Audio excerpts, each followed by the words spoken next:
ইয়েটা ধর, এদিকে তো পা দিতে পারবে না, পাটা আমার সামনে পাশে বসে দিই।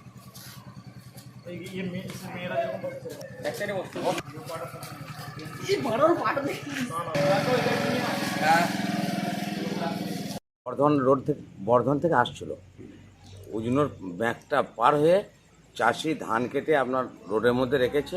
একটা বড় গাড়ি যাচ্ছিলো, গাড়িটা ডিপার করেনি, ওরা বুঝতে পারেনি।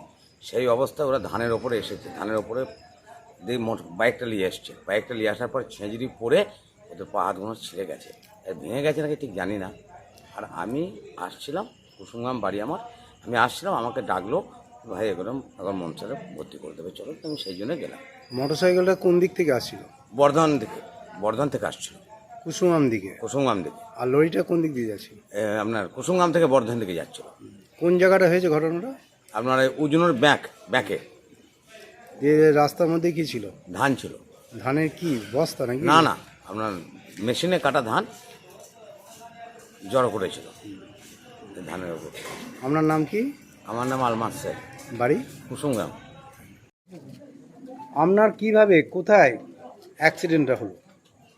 আমি বর্ধমান থেকে আসছিলাম, তো উজনো ঢোকার আগে, উজনো থেকে বেরিয়ে আসার পর যে রাস্তাটা আছে বর্ধমান রোডটা, সেখানে ধান বোঝায় ধানের এরকম ডিপ করা ছিল। তো সামনে থেকে একটা লরি আসছিলো, তো লাইট ডিপার করেনি, তার কারণে আমার চোখে লাইট লেগে আমি সামনে দেখতে পাইনি যে অত বড় ডিপটা আছে।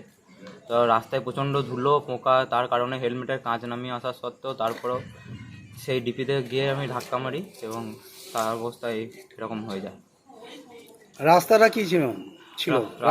রাস্তা তো ভালো অবশ্যই, কিন্তু এখন যে ধান উঠছে তার কারণে যে ট্রাক্টরের চাকার যে কাদা, সেই কাদা, তারপর একটা সাইড তো পুরো কাদায় জ্যাম, তারপর আর একটা সাইডে পুরো ধান চিটিয়ে রেখেছে ধান শুকানোর জন্য। তো এরকম করতে থাকলে তো আরও অ্যাক্সিডেন্ট আরও হবে। আপনি বর্ধমান থেকে আসছিলেন? কোথায় আসছিলেন? বর্ধমান থেকে মন্তেশ্বর আসছিলাম। আর লরিটা কোন দিক দিয়ে যাচ্ছিল? লরিটা কুসুমগ্রাম থেকে বর্ধমানের দিকে যাচ্ছিল। কোন জায়গাটা হয়েছে? একদম কুসুমগ্রাম পেট্রোল পাম্পটা পার করে একটুখানি। আপনার নাম? আমার নাম রাহুল নন্দী। আপনার কোথায় লেগেছে?